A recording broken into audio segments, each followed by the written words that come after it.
You asked, how to divide 6080 by 5 using the long division method.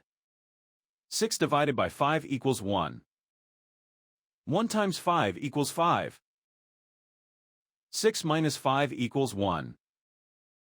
Bring down 0, making 10. 10 divided by 5 equals 2. 2 times 5 equals 10. 10 minus 10 equals 0. Bring down 8, making 8. 8 divided by 5 equals 1. 1 times 5 equals 5. 8 minus 5 equals 3. Bring down 0, making 30. 30 divided by 5 equals 6. 6 times 5 equals 30. 30 minus 30 equals 0.